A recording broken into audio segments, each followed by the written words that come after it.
Friends, we're going to give this another try. Without further ado, hello and welcome to today's Merit Moment. We've worked through all of our technical issues, this being my first run through of an interview. So we're ready to go. Exciting news to have Chad Weller with us today. Again, for those of you that haven't met me, I'm JB Howard with Merit Advisors.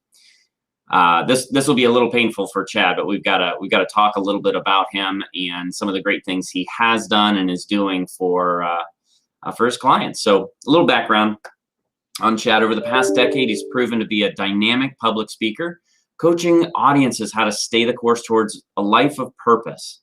He does this with authenticity, I should say, and practical insight through his own struggles and triumphs. He's very, transparent with his own experiences and how to help others. As a certified life coach, Chad helps clients achieve mental clarity. He does this through his own process, which accomplishes meaningful personal growth for his clients.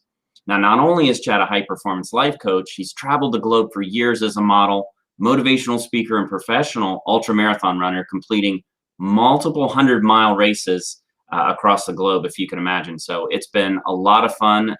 Chad is one of my oldest friends to hear all these exploits over the years, and now have him landed and really gotten into this life coach role. It's been a beautiful thing for him and his clients. So Chad, good morning. Thank you for joining us today. I know you're busy, having a good feel for what your morning looked like. Morning, JB. Nice to have me. Thanks for having me on the show. Appreciate it.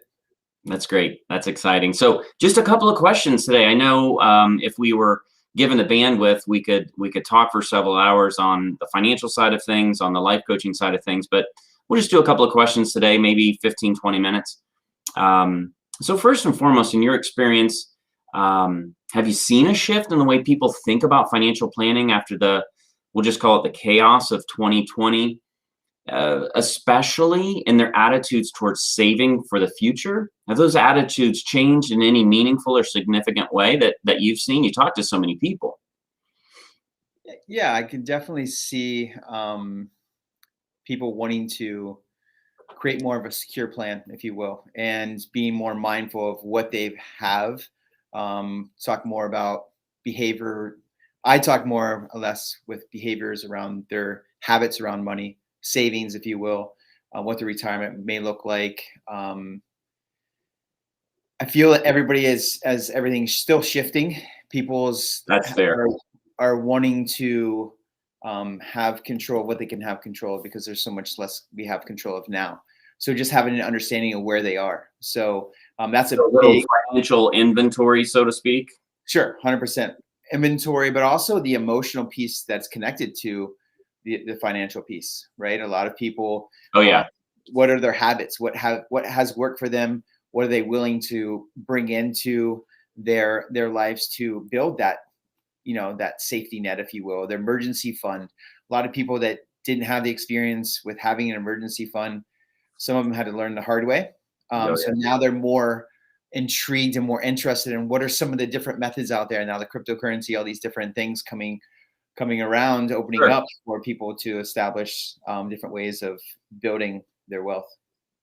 What we've always found is it's really just managing income flows and cash flows and figuring out, of all these dollars coming into our checking accounts, we'll just say for simplicity's sake, how can we hang on to some dollars after they're consumed by taxation, after they're consumed by our lifestyles, which tend to be ever growing, things aren't getting any less expensive. How do we get through those filters, and what is left to be able to build that liquidity, as you said it, that safety net that was really tested for a lot of families and individuals? And then how do we squirrel some dollars away so that we've got the security that we're looking for long term? So that aligns with what we're seeing. So you're hearing a good bit about that in all your conversations. I would imagine finances come up fairly often. Oh, with every single one of my clients, every single day. Really? Yeah, it's really, with my piece as the high performance life coach, is the high performance piece of really establishing those fundamentals around their habits, their routines, and just creating that healthy mindset with money and with their habits of the investments. And as things got a little shaky in the last year and a half, really started to see people waking up and wanting to know what their money's doing, what their dollar is earning, and just really looking for people like yourself. That's great. Thank you. So as you know, you've been following the channel, so to speak, since we started this months ago. We're trying to encourage people as they plan for retirement. We're unpacking detailed, technical type scenarios. We're talking big picture, which is what we're doing today. Specifically as a life coach, what are some suggestions you have to help people find motivation to plan for an uncertain future? Whether it's folks thinking about their career, their job, or whether it's just, gosh, I have these dollars. What do I do with them? How do I what type of guidance might you have for those folks? Yeah, what I've really seen is almost we do like a cleanup, if you will, some adjustments with some of their habits of really wanting to establish the lifestyle they want to live. So what I'm a big fan on with the lifestyle they want to live is how they do anything is how they do everything mindset. So it's bringing into play, the morning routine, afternoon routine, evening routine, but that is a key factor and component that comes into the money piece, right? If they're working towards retirement, or if some of my clients are in retirement, they are facilitating this lifestyle they want, these adjustments, and it's being able to adapt to the times, but it's having that really core foundation to their beliefs, but it has to do with their habits. When they wake up, what do they do in their morning routines, afternoon routines, the healthiness of the mindset and the energy. As we know, money is just energy, right? So it's just really establishing those fundamentals, and everybody is different. Somebody who is 30 and really working on that longer plan, or somebody who is 65 to 70 who is how do I deal with this? How do I replace my income, like right here, right now? Right. And even just knowing what they have in their income, of how to move into, some of my clients are moving, building homes, doing different things, but allocating certain pieces of their investments for the adjustments of their lifestyle. It sounds to me, if I were to translate some of that, it sounds to me like there's a lot of your coaching has to do with discipline, setting up meaningful, consistent practices, habits that put them in a position to succeed. Process all this information, process those decisions, and I imagine that's where you come in. You become a sounding board, a little bit of a filter to help people, establish that discipline and those better habits. Yeah, 100%. And what it's really exciting about me is there's a lot more of the individuals that I'm working with are wanting education, they're looking for more education on, if they're going a certain way, they've been saving for this long. There's other ways of getting that education where they can, again, coming back to the foundation of what lifestyle they want to live, or what are they saving for. So that educational piece, I'm a huge fan of even just myself, of learning and wanting to see what's out there. But I think as far as from a strategy, it's like you said, that discipline gives them the freedom, but it's allocating those behavioral patterns of what they're doing now will matter later. Okay. Well, as you know, several weeks ago, we talked a little bit about this transition towards retirement. When people retire, a lot of times they really lose sight of their identity, the meaning. So much of their life was wrapped up in working and accumulating and building wealth. You've heard me tell the Everest story, climbing Everest. Can you offer a couple of suggestions to the folks that are watching this? And the vast majority of everybody watches this on replay. Everybody's so busy throughout the day, but what maybe are some ideas that can help them pivot or transition when they can't use their work or their productivity as a gauge of how they're doing anymore? Or simply put, if I could, how do I view myself as succeeding in life when I've retired and there's no more goalposts that are obvious for me to recognize? Yeah, I would think really just to stay curious, and we talk a lot about motivation, but that motivation comes from the discipline, but the good discipline, the healthy discipline, that gives them that freedom to stay curious and be involved with what they have. And it's the mindset. A lot of us can get really frustrated around what we don't have, So I talk a lot about being in the present moment, being grateful for what you do have, and being able to build off that platform. It just gives you a great energy shift. So Yeah. I truly believe if you can just sometimes just check out from the long term or the past to the future and just be in where you are, be in the present moment and really focus on what you have. It just simply is just that quick recharge, recalibration of your energy gives you that clarity and certainty to be able to focus on where you're going in the future. So that's something I'm really big on, is just being able to be in the present, gratitude. And it's that simple adjustment internally where you can really focus on what we have, and then we can continue to build. That's that foundation, as you said, that we can use at any time. It's just taking a step back, become the observer, and just say, wow, I'm really good right where I am, right? But that gives us that recharge so we can focus on where we're going and allow ourselves to have that confidence, stay curious, get the education, not be afraid to open up those accounts, right? And just really be able to focus, because you're at a higher energy, a higher frequency.